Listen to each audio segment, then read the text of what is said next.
I'm checking out the rest of the outpost. He left the death behind and headed to the rec room. There he found nothing out of order.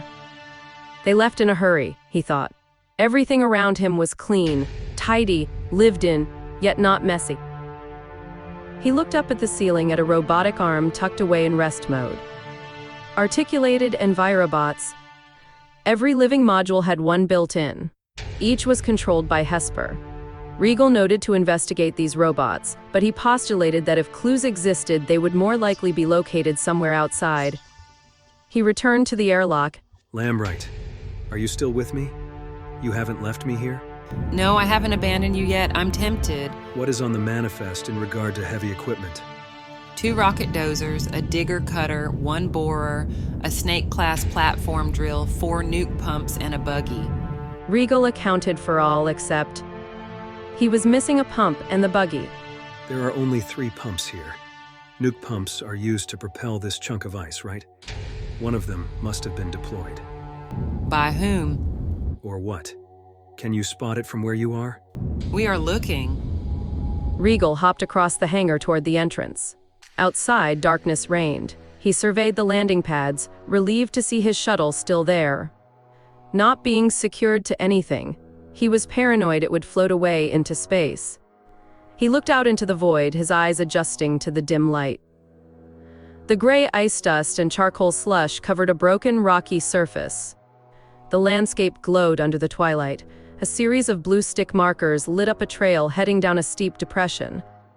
The uneven, bending horizon unnerved him. He spotted no tracks leading away from the hangar. Another mystery he could do without. Who's a mining expert? What do you need? I got no tracks. If a pump's been deployed, surely there'd be tracks. Not if it kicked up a snowstorm when it ignited. I'm heading out there. We haven't spotted anything yet. I'm following these markers. We see those. They lead to nowhere. I'm running out of time. You are. We need to deploy the other pumps. He knew what this involved. The nuke pumps were going to be used to drive the comet into meltdown. Not before I find out what happened here. Reagle launched down the depression, skipping over cracks and fissures. Each step took a minute. He would lose his balance on occasion, but the blue markers were linked via cable, allowing him to hold on to something as he made tiny hops down, or what felt like up the slope. Remembering his comet-skipping training, one mistake and he'd be flying off into deep space. Indoors, one could bounce off the ceiling, but out in the open, nothing prevented him from reaching escape velocity. Reagle ascended a ridge made of a pitted and brittle compound. He spotted the sun in the black sky above. Just a bright star. Even at 500 million kilometers away, he felt its power radiating through the shielded faceplate. The comet's horizon glowed, illuminating the ground before him. He crossed a dune and marveled at the ripples in the black sand caused by minute winds.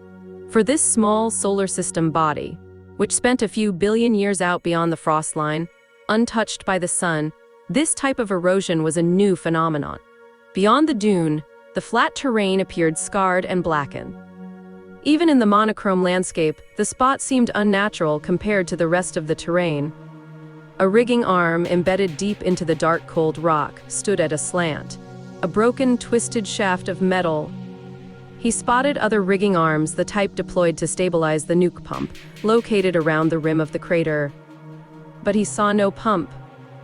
In its center, Reagle noticed a pit, burnt deep into the ground. That is what pumps do, he reminded himself. They plunge a superheated fusion rod into the ice. The ice melts violently, and the ejection of mass basically turns the comet into a rocket. It can change the comet's velocity, its trajectory, turning it into a gargantuan spacecraft. It took 10 years of gravity-assisted manipulation to get these Jupiter family comets to speeds and trajectories that would safely send them to Venusian space. Once there, they were broken up and scuttled into Venus's thick atmosphere.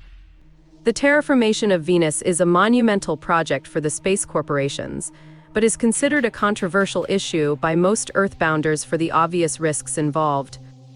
And here Reagle was, gawping into the abyss, the catalyst of a titanic disaster. His instinct was to look up. The nuke pump, whatever happened to it, would have been blasted into space. The pump's gone. Reagle turned back. Ixion, stand by with the pump deployment procedure. Remembering his training, he paced himself back to the ice hangar, not wanting to join the pump in space. Standing by, Carl. Again, he was relieved to hear Lambright's voice, more so than ever.